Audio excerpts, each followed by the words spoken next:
오늘 본문은 예수 안에서 뿌리를 박으라 하는 것을 강조하고 있습니다.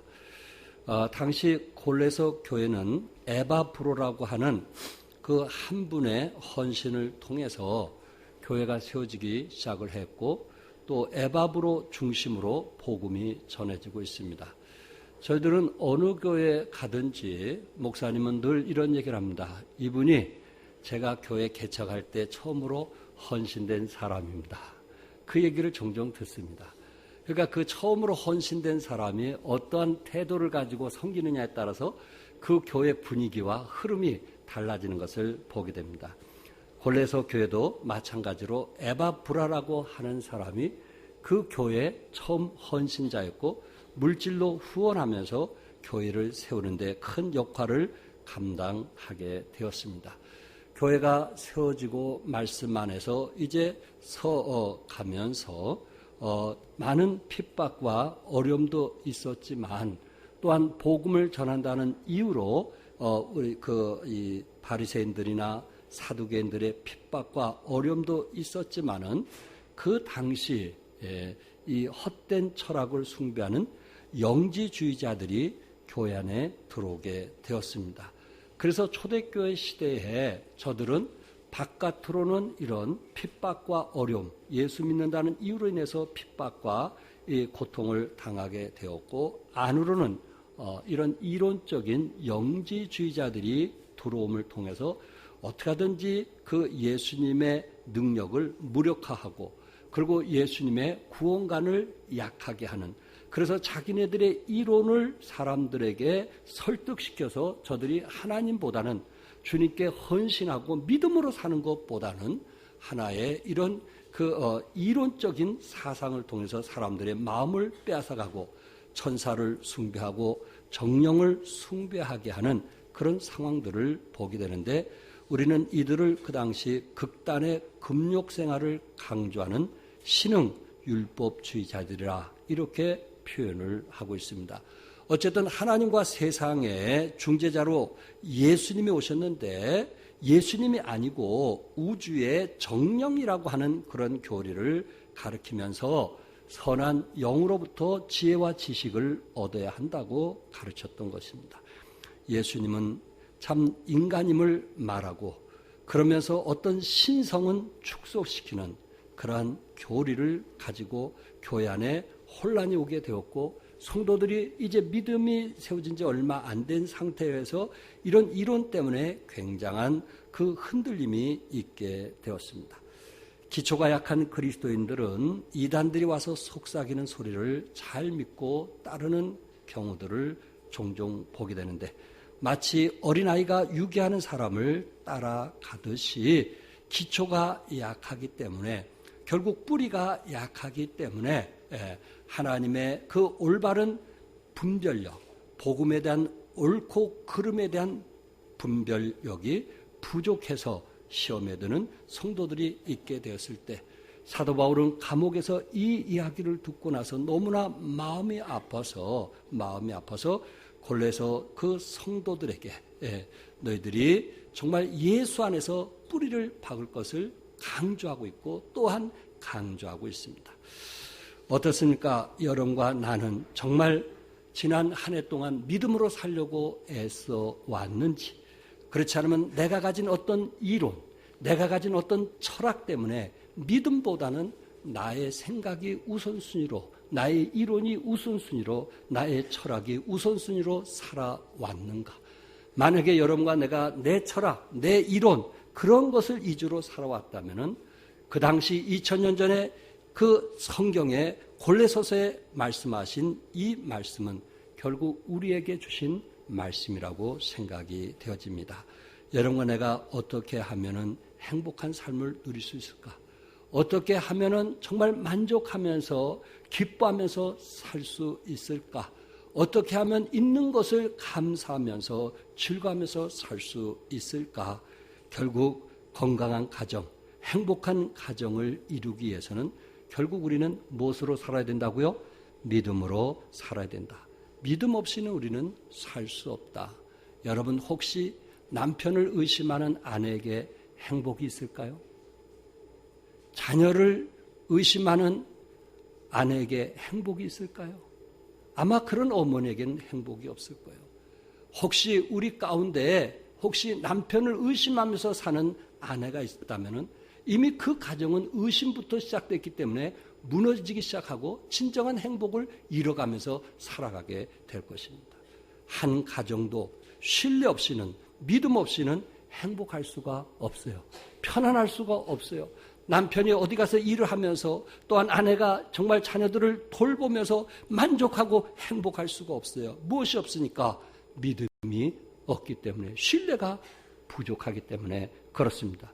이처럼 여러분과 내가 하나님을 믿지 못한다면, 우리의 어떤 지식과 이론을 믿고 살아간다면 우리는 진정한 행복, 진정한 기쁨을 맛볼 수가 없어요. 하나님이 우리에게 주신 그런 영적인 축복을 누리면서 살아갈 수 없더라는 말씀입니다.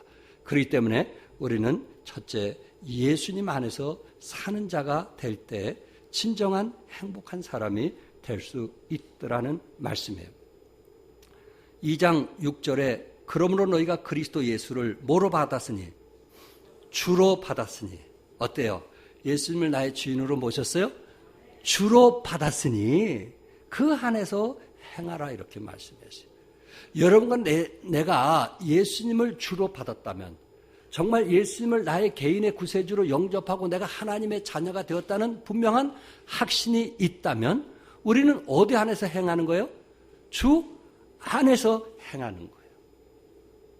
미국의 시민권을 가진 사람은 미국의 시민의 법을 따라서 살게 돼 있고, 일본의 시민권을 가진 사람은 일본의 시민권을 가진 사람은 그 법에 따라서 살고, 한국의 시민권을 가진 사람은 한국의 법률에 따라서 살아가는 거예요. 이거는 상식이에요. 상식이에요. 이건 기본이에요. 이처럼 여러분, 내가 하늘의 시민권을 가진 사람이라면, 예수님을 나의 주인으로 모신 사람이라면 우리는 주 안에서 살아야 되는 거예요. 아멘? 어디 안에서? 주 안에서 사는 거예요. 그럴 때 우리는 진정한 행복과 기쁨을 누릴 수 있는 거예요. 우리가 주님을 벗어나서는 살 수가 없는 거예요. 왜? 우리는 예수님을 나의 무엇으로 모셨기 때문에? 주인으로 모셨기 때문에. 그분이 나의 삶의 주인으로 모셨기 때문에 우리가 사회에서 무엇을 하든, 무슨 사업을 하든 항상 주님을 기쁘게 하는 거예요. 왜? 그분이 나의 삶의 주인이기 때문에. 이게 상식이잖아요. 이 상식을 떠나면 우리는 세상으로부터 욕을 받게 돼 있어요. 어떻게 예수 믿는 사람이 저렇게 살 수 있어? 어떻게 예수 믿는 사람이 세상 사람보다 못해? 이 상식을 떠나면 우리는 세상 사람부터 비웃음과 조롱을 받게 돼 있어요. 그런데 우리가 상식을 떠나지 않는, 정말 주님을 나의 그리스도로, 주로 영접했기 때문에 내가 그리스도 안에서 살면, 하나님을 기쁘게 하는 삶을 살면, 야, 참 예수 믿는 사람은 저런 거구나. 예수 믿는 사람은 다른 거구나. 예수 믿는 사람은 참 멋있다. 나도 예수 믿고 싶다. 그렇게 사람들에게 영향을 미치게 되는 것입니다. 여러분과 나는 정말 예수님을 주로 받았다고 하는 것은 전적인 하나님의 은혜인 것을 믿습니다. 저도 가끔 말씀을 묵상 중에 내가 구원받았다는 사실, 예수님을 나의 개인의 구세주로 영접했다는 그 사실, 그거를 생각하면 이거는 하나님의 은혜 없이는 도저히 있을 수 없는, 그러면서 지금까지 살아온 것이 전적인 하나님의 뭐예요? 은혜였다. 내가 주님을 위해서 봉사할 수 있었던 것은 전적인 하나님 뭐였다? 은혜였다. 이거는 우리의 힘으로 되는 게 아니거든요. 우리의 생각으로 되어지는 게 아니고, 우리의 노력으로 주님께 헌신되어지는 게 아니거든요. 찬양대 헌신을 한 사람이건, 주일학교 교사로 헌신한 사람이건, 중고등부 교사, 청년부 교사로 헌신하는 사람들은요, 이게 사람의 힘으로 되어지는 것이 아니거든요. 전적인 하나님의 뭐예요? 은혜였다. 그리스 나라에 집안이 너무 어려워서 힘든 가정에서 제대로 배우질 못했어요. 근데 이분은 자기 이름 외에는 글자를 쓸 수도 없고 읽을 수도 없어요. 어느 날 은행원에 그 광고문을 보고 수의로 취직하기 위해서 은행에 찾아갔는데 자기 이름 외에 글씨를 모른다고 퇴짜를 받은 거예요. 그게 얼마나 마음이 아팠던지 이분의 고백에 의하면 하나님께 기도했대요. 하나님, 나를 좀 도와달라고. 내가 가난해서 배우지 못한 거 하나님 아시지 않냐고. 그래서 하나님 앞에 그렇게 눈물 흘리고 기도했대요. 근데 어느 날 갑자기 이민 가고 싶은 생각이 있어서 그가 미국 뉴욕으로 이민을 가게 되었고 거기서 장사를 시작했어요. 미국 말도 모르는 사람이 시장에 가서 몇 개 물건을 갖다가 팔면서 그런 생활을 했는데 1년, 2년 지나면서 돈을 모으기 시작했습니다. 이분이 사업을 하게 되었고 그 사업이 번창하게 되어서 중년이 넘었을 때 금융가인 월가에서도 알아주는 인물이 되었어요.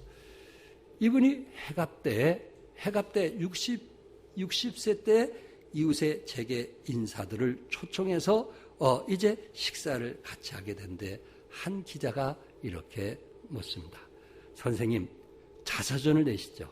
선생님 같은 분이 자서전을 내면은 많은 사람들이 영향을 받을 겁니다. 그랬더니 이 사장이 뭐라면 나는 글씨를 몰라서 저는 자서전을 쓸 수가 없습니다. 그런 얘기를 했더니 그분이 뭐라고 얘기하냐. 글씨만 알았다면 선생님은 더 이보다 큰 사람이 될 수 있을 것인데요. 그런 얘기를 했습니다.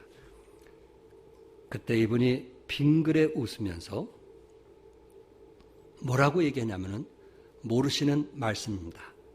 내가 글을 알았더라면 나는 기껏해야 은행 수의장이나 되었을 것입니다. 그러나 내가 글을 몰라서 수의 채용에 떨어졌기 때문에 지금의 내가 될 수 있었습니다. 하나님은 나의 통곡 기도를 들으시고 내 이름밖에 쓸 줄 모르는 나를 선한 길로 인도하셨습니다. 모든 것은 하나님의 은혜입니다. 모든 것이 하나님 뭐라고요? 은혜. 더 배웠으면 좋을 수도 있었겠지만 이분은 배우지 못한 것 때문에 더 열심히 살았고 더 열심히 벌었고 한눈 팔지 않냐고 오로지 한 길을 걸어왔다라는 이야기입니다. 저는 이 말씀에 하나님의 은혜다. 모든 것은 하나님의 은혜다. 이 말씀에 나의 삶을 보면 이 말씀에 동감을 하게 됩니다. 세상 살아가면서 내 뜻대로 돼본 적이 몇 번 있을까? 때로 여러분들이 굉장한 실력을 가져 있고 그리고 다른 사람 볼 때 유능해 보이고 그리고 모든 것을 할 수 있는 것 같지만 내 몸 하나, 내 자식 하나, 내 마음대로 할 수 없는 것을 우리는 종종 느끼고 삶에서 체험하게 됩니다. 그래서 저는 하나님의 은혜가 아니었다면 하나님의 은혜 때문에 라는 고백을 즐겨하게 되는 것입니다. 여러분과 내가 예수님을 주로 받았다면 여러분과 내가 예수님을 주로 받았다면 하나님의 은혜인 줄 아시고 믿음 안에서 살아갈 수 있기를 바랍니다. 예수님을 나의 주인으로 모셨다면 오늘도 주 없이는 살 수 없습니다. 라고 고백하면서 살아가는 그러한 신실한 그리스도인들이 되어주시기 바랍니다. 두 번째는 예수님 안에서 뿌리를 받고 세움을 입어야 한다고 말씀하고 있습니다. 우리는 뿌리를 깊이 내려야만 됩니다. 어디에다가 우리의 뿌리를 내릴까요? 어떤 것이 우리의 기본이 되고 중요한 철학이 되는가요? 그것이 내 생각, 내 이론이 될 수도 있지만은 진정으로 우리가 뿌리를 깊게 내려야 되는 곳은 어디냐면은 우리는 하나님께 오늘 가사처럼 하나님 위의 것을 바라보는 우리의 뿌리만큼은 하나님께 마음을 두고 살아가는 그래서 뿌리를 받고 세움을 입는 것이 절대적으로 필요하다는 말씀입니다. 6절에 너희가 그리스도 예수를 주로 받았으니 7절에 그 안에서 뭘 받으며 뿌리를 받으며 그 안에 그분이 누구예요? 예수님 안에 뿌리를 박으며 우리는 항상 예수님 안에 뭘 박는다고요? 뿌리를 박는. 제가 캄보디아 선교 여행을 가게 되었을 때 CM님 따프롬이라고 하는 그 사원에 방문을 하게 되었습니다. 그곳은 자야 바르만 7세가 왕위에 오를 때 어머니를 위해서 사원을 지어줬는데 지금도 그곳에 많은 사람들이 오고 가고 있습니다. 그곳에 제가 눈에 띄었던 것은 스펑나무라는 것입니다. 그것을 사진을 찍어서 우리 성도들에게 좀 보여주고 싶고, 그리고 좀 동영상으로 보여줘서 이 스펑나무가 얼마나 큰지 보여주고 싶었습니다. 그 나무가 엄청나게 큽니다. 그리고 스펑나무에 기생나무가 달라붙어서 여러분이 보신 대로 수백의 줄기들이 내려온 모습을 보게 되는데, 그 사원, 그렇게 아름답게 지은 그 사원을 이 나무 뿌리들이 직 눌러가지고 사원이 무너지는 상황을 보게 되었습니다. 그러니 뿌리를 자르자니, 나무를 없애자니 사원이 무너질 것이고, 나무를 그냥 두자니 사원이 계속 이 나무 줄기의 힘에 의해서 무너져 가는 것입니다. 그래서 저들이 H빔으로 그것을 막는 것을, 기둥을 박아서 더 이상 이제 뿌리로 누리지 못하도록 막는 모습을 보았고요. 그리고 더 이상 성장하지 못하는 약을 매마다 주어서 더 이상 그 나무가 성장하지 못해서 그 사원을 무너뜨리지 못하게 하는 모습을 저는 보고 왔습니다. 나무가 뿌리를 박으려고, 계속 뿌리를 박으려고, 그 앞에 있는 그 사원들, 그 멋있는 사원들을 직 눌러서까지라도 뿌리를 박으면서 높이 성장하는 나무를 보았습니다. 여러분, 성경에 요셉에 대해서 잘 아시죠? 성경은 요셉을 뭐라고 말씀했을까요? 창세기 49장 22절에 보면 요셉은 무성한 가지, 곧 생곁에 무성한 가지라, 그 가지가 담을 넘었더라. 요셉을 무성한 가지로 표현했는데, 그 무성한 가지가 어디를 넘었어요? 담을 넘었더라. 담을 넘었더라. 결국은 요셉이 애굽에 이제 노예로 와가지고 그가 애굽의 총리가 되어서 이스라엘을 구원했고, 그리고 이웃 이스라엘 나라를 구원했고, 그가 애굽과 이스라엘과 이웃 나라를 구원했던 사람이 누군지 아시죠? 요셉이었어요. 요셉. 담을 넘었다고 그랬어요. 그 가지가 담을 넘었다고 그랬어요. 요셉의 역량이 세계에 미쳐서 기근으로 굶어 죽어가는 사람들을 살렸던 위대한 하나님의 사람을 성경에는 뭐라고 얘기하냐면 무성한 가지라라고 말씀했는데, 그 무성한 가지가 어디에? 생곁에 무성한 가지라. 생곁에. 그 무리에 그 뿌리가 박히게 되었을 때 그 나무는 엄청나게 자라서 담을 넘어서 세계에 영향을 미치는 나무가 되었다는 것입니다. 생곁은 누구를 얘기할까요? 하나님. 요셉에게는 하나님을 떠나서는 그의 인생을 말할 수가 없는 거예요. 요셉은 하나님을 떠나서는 그의 인생을 우리가 표현할 수가 없는 거예요. 요셉은 생곁에 뿌리를 박았기 때문에 하나님께서 그가 감옥에 있을지라도 형통케 하셨고, 그리고 보리발 장군의 그 노예로 갔을 때도 하나님은 형통케 하셨고, 그리고 애굽의 총리가 되었을 때도 형통케 하셨던, 왜? 그의 마음은 어디에 뿌리를 박았기 때문에? 하나님에게 뿌리를 박았기 때문에. 내 삶이라고 하는 것은 아버지를 떠나서는 살 수 없다라는 그러한 마음이었기 때문에 하나님께서 그를 형통케 하셨던 것입니다. 시편 1편 3절에 그는 시냇가에 심은 나무가 시절을 쫓아 열매를 맺었다고 했고, 개역 개정에는 철을 따라 열매를 맺었다고 말씀하고 있습니다. 사랑하는 성도 여러분, 우리의 뿌리는 어디에 있는가? 우리의 뿌리는 조금 통장에 있는가? 우리의 뿌리는 오로지 돈에만 마음이 있는가? 우리의 뿌리는 오로지 건강에만 마음이 있는가? 우리의 뿌리는 사나 죽으나 부활하신 예수님에게 마음을 두고 살아가고 있는가? 2008년 5월 나르기스라고 하는 태풍이 미얀마를 덮치게 되었을 때 13만 명이 죽었다고 합니다. 태풍에 의해서. 그리고 미얀마 수도의 동양의 정원이라고 하는 울창한 나무들이 많이 있었는데, 우리 산림청에 있는 나무들처럼 그 도시의 그 나무들이 그 도시를 이루고 있었는데, 80%의 나무들이 뿌리채에 뽑혀 있었다고 합니다. 그 이유가 왜 그럴까요? 왜 그랬을까요? 뿌리가 깊지 못해서. 아열대 지방이고 물이 많다 보니까 뿌리가 깊이 내려갈 이유가 없는 거예요.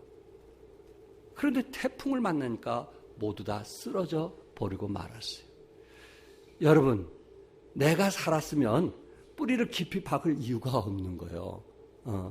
돈에 마음이 있는 사람은, 이 세상에 마음이 있는 사람은 우리 주님께 뿌리를 깊이 박을 이유가 없는 거예요. 다리 하나는, 한쪽 다리는 교회, 한쪽은 세상에 마음을 두고 사는 거예요. 그런데 어느 날 쓰나미 같은 풍랑이나 이런 태풍이 몰아치면 우리는 넘어지고 마는 거예요. 쓰러지고 마는 거예요. 어떤 사람이 경고에 서갈까요? 늘 고통과 아픔 속에서 하나님 의지하고 주님 사랑하고 주님 붙든 사람은 뿌리가 이미 하나님께 깊이 박혀져 있기 때문에 어떤 풍랑이 몰아쳐도 결코 쓰러지지 않고 넘어지지 않는 것입니다. 세상의 이론이나 세상의 어떤 철학이나 세상의 이런 어떤 것들이, 사상들이 그 사람을 무너뜨릴 수가 없어요. 왜? 우리 마음이 어디에 있기 때문에? 하나님께 마음을 두기 때문에 무너뜨릴 수가 없어요. 어떤 사람은 조그만 레저를 즐긴다든지 조그만 스포츠에 빠지면 뿌리가 없으니까 쉽게 넘어져요. 주일날을 멀리해요. 왜? 그 사람의 마음은 세상의 마음이 있기 때문에.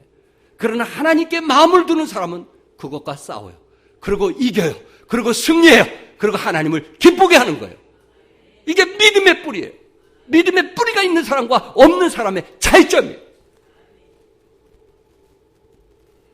오늘의 많은 사람들이 그렇게 살고 있지 않는가. 미국의 존 호킴스 대학의 교수요, 외과 의사인 켈리 박사라고 하는 사람은, 그분은 학생들을 가르치면서 복음 전하기를 참 즐겨한다고 합니다. 그래서 이분은 사람들을 만날 때 좀 자기에게 집중하기 위해서 항상 장미꽃을 여기다가 이제 그 옷에다가 꼭 차고 다닌다고 그래요. 그런데 나는 다른 사람이 보니까 장미꽃이 보통 한번 꺾어서 이렇게 꽂으면 하루가 못 가는데 이거는 한 2, 3일 가는 거예요. 신기한 거예요. 그래서 교수님에게, 아니 그 장미꽃이 어떻게 이렇게 오래 가십니까? 라고 물으면 속을 뒤집어가지고 거기에 물병 하나가 딱 있어가지고 물에다가 담궈 놓는 거예요. 그래서 뭐라고 얘기하냐면은, 당신도 이렇게 주님 품 안에 있으면은 그 향기가 영원토록 이 세상에 퍼지게 될 겁니다. 예수 믿으십시오. 라고 복음을 전한다는 거예요. 꺾여진 장미꽃이라도 물병에 꽂혀 있으면 오래 가는 것처럼 여름만 와도 주님 안에 우리가 마음을 두고 있으면 어떤 핍박과 고통과 역경과 시련이 온다 할지라도 결코 우리는 쓰러지지 아니하고 넘어지지 아니하리라고 믿습니다. 여기 8절에 누가 철학과 헛된 속임수로 너희를 서로 잡을까 주의하라. 이것은 사람의 전통과 세상의 초등학문을 따르며 그리스도를 따름이 아니라. 영재주의는 헛된 영성과 신비주의 결과물로 천사 숭배 사상 등을 끌어들여 영혼을 당시 미혹해 했습니다. 영재주의를 따르면 예수님은 악한 육신으로 오신 셈이 되기에 기독교인은 영은 선하고 육은 악하다는 영지주의자의 이원론을 받아들이지 않습니다. 그래서 오늘 본문의 9절에 뭐라 했어요? 그 안에는 신성의 모든 충만이 육체로 거하시고, 신성의 모든 충만이 어디에 거한다고요? 육체로 거한다. 육체로 거한다. 영지주의 사상은 우리 육체가 악하다는 거예요. 그래서 아무리 우리가 선한 일을 해도 우리는 악하기 때문에, 이 육체가 자체가 악하기 때문에 이 세상 마음껏 살아도 된다는 거예요. 영만 깨끗하면 된다는 거예요. 그런 주의가 있고, 우리 육체가 악하기 때문에 우리는 이 땅에서 살 수가 없다. 그래서 수도원에 가서 우리 육체를 계속 추기하면 된다. 그래서 도를 깨닫고 거기서 계속 경건하게 살아야 우리 영이 깨끗해질 수 있다. 그런 또한 극단주의가 나오게 된 거예요. 우리 육체가 더럽단 말이에요. 그러니까 예수님도 이 땅에 육신을 입고 왔다면 그 육체는 뭐 한 거예요? 악한 거예요. 그 악한 것에 하나님이 거할 수 있어요? 없어요? 없다는 거예요. 그게 영지주자의 이론입니다. 그런데 오늘 본문에 뭐라고 말씀했어요? 그 안에는 신성의 모든 충만이 육체로 거하시고, 우리 주님은 육신을 입고 오셨고 그 안에 신성이 있음을 믿습니다. 여러분아도 이 육체는 마귀가 우리를 사용할 때는 이것이 악한 것이지만은 성령님이 우리 안에 들어오시면 우리는 신성이 우리 안에 들어오게 되고, 그리고 하나님께서 이 육체를 통해서 하나님의 영광이 드러날 것을 믿습니다. 그것이 오늘 본문에 있는 내용입니다. 예수님 안에 구원이 있고, 예수님 안에 부활이 있고, 예수님 안에 구속이 있고, 예수님 안에 제삼이 있다는 것을 지금 성경은 우리에게 강조하고 있습니다. 어느 날 자꾸만 예수님을 빼내고 지식이나 사변 신학이 개입되고 있습니다. 그래서 성경을 중심으로 보는 것이 아니고, 기독교 교리를 성경에서 시작하는 것이 아니고, 헤겔 같은 사람은 자신의 소외라는 개념을 통해서 기독교인을 설명하려고 하고 있기에 많은 사람들이 거기에 빠져들어가고 있습니다. 철학을 전공하신 분이 계시기 때문에 여기까지 하겠습니다. 부활하신 신앙에서 뿌리를 받고 세움을 입을 때 우리가 흔들리지 않는다고 했어요. 왜 흔들리지 않는가? 오늘 본문 그 12절에 그것을 말씀하고 있어요. 너희가 침례로 그리스도와 함께 장사되고 또 죽은 자들 가운데 그를 일으키신 하나님의 역사를 믿음으로 말미암아 그 안에서 함께 무엇을 받느니라? 일으키심을 받느니라. 우리의 죽음을 뛰어넘어 일으키심을 받느니라. 당시 세상의 죽음보다 무서운 대적은 거의 없었습니다. 죽음 앞에서는 모두 삼키워집니다. 죽음은 누구에게나 다가옵니다. 칼 마르크스는 사망하던 날 그의 하녀가 다가와서 저에게 당신의 마지막 말을 남기시면 제가 기록해 두겠습니다 할 때 마르크스는 시끄럽다, 나가라고 소리쳤다고 합니다. 나폴레옹은 나는 불행했다, 프랑스 군대 조세핀이라면서 초라하게 죽었습니다. 사르트르 같은 사람은 자유를 부르짖던 사람인데 그가 파리의 브르세 병원에서 죽음의 불안과 공포에 떨다가 죽었다는 말이 있습니다. 세상 사람은 죽음을 두려워합니다. 그러나 예수 믿는 여러분과 나는 죽은 자들 가운데서 그를 일으키신 하나님, 예수님을 일으키신 하나님께서 그 안에서 함께 일으키심을 받았느니라. 우리는 죽음을 뛰어넘게 될 것입니다. D.L. 무디는 임종을 당하여 슬퍼하는 주의 사람들에게, 사랑하는 친구여, 내일 아침에 무디가 죽었다는 소식이 신문에 나거든 정말 내가 죽은 줄로 생각하지 마시오. 나는 죽는 것이 아니라 좀 더 높은 곳으로 옮겨가는 것뿐입니다. 초대교회 성도들은 죽음의 그 묘비에 이 사람은 죽는 것이 아니라 이제야말로 새로운 생명에 들어간 것이다. 이제야말로 새로운 생명에 뭐 한 것이라고요? 들어간 것이라. 김알란 박사님은 자기가 죽음 앞에 있을 때 식구들이 장송곡을 준비하는 모습을 보고 나에게 장송곡을 부르지 말라고 했어요. 장송곡 대신 승리의 행진곡을 불러달라고 했습니다. 예수 믿는 사람은 죽음이 인생의 시작임을 알기 때문에 죽음을 결코 두려워하지 않는 것입니다. 여러분 나도 그리스도 안에서 믿음으로 뿌리 박으면 우리 죽음을 초월해서 하나님을 기쁘게 하는 삶이 되리라고 믿습니다. 믿음 없이는 누구를 기쁘시게 할 수 없어요? 또한 하나님께 나아가는 자는 반드시 그가 계신 곳과 그가 자기를 찾는 자들에게 상 주심을 믿어야 할지니라. 자기를 찾는 자들에게, 그가 자기를 찾는 자들에게, 여러분과 내가 뿌리를 받고 주님을 찾고 주님을 의지하고 주님을 붙들고 주님을 사랑하게 될 때 하나님께서 우리를 형통케 하시고 상 주심을 믿어야 할지니라. 결론적으로 믿음에 굳게 서서 감사가 넘쳐야 합니다. 7절에 여러분과 내가 정말 믿음으로 우리가 행복한 삶을 누리기를 원한다면 교훈을 받은 대로 믿음에 굳게 서서 감사함을 넘치게 하라. 감사함을 뭐하게 하라? 넘치게 하라. 넘치게 한다는 건 계속 부어야 넘치는 거예요. 우리는 정말 넘칠 만큼 감사하고 있는가? 여러분, 내가 사랑하는 정말 아내에 대해서 넘칠 만큼 감사하고 있는가? 하나님께서 정말 우리 기도 가운데 낳은 자식에 대해서 넘칠 만큼 감사하면서 살아가고 있는가? 그 사람은 행복한 사람 아니겠어요? 근데 어떤 사람은 좋은 남편을 가졌으면서도 감사할 줄 모르는 거예요. 어떤 사람은 정말 좋은 아내인데, 남들이 볼 때 너무너무 좋은 아내인데 감사할 줄 모르는 거예요. 진정한 행복을 느끼지 못하면서 살아가는 거예요. 일본의 신학자 우찌무라 간조는 넘치는 기쁨, 넘치는 은혜를 원하는가? 감사를 넘치게 하라. 은혜는 불평의 사람에게 내리지 않는다. 감사는 은혜의 그릇이다. 은혜의 감사의 그릇에 따라 내린다. 은혜는 감사의 그릇에 따라 뭐 한다고요? 내린다. 감사 없이 아무리 열심히 기도해도 은혜는 내리지 않는다. 사랑하는 성도 여러분, 우리가 감사할 줄 아는 여러분과 내가 되시기를 바랍니다. 뭐 할 줄 아는 감사. 감사는 뭐 하게 하라 그랬어요? 넘치게 하라 그랬어요. 감사는 뭐 하게 하라고요? 넘치게 하라 그랬어요. 표현을 뭐 하게 하라고요? 넘치게 하라고 그랬어요. 정말 서로 간에 소중한 사람, 귀한 사람을 우리가 넘치게 하는 그것만이 우리의 믿음의 사람만이 할 수 있더라는 것입니다.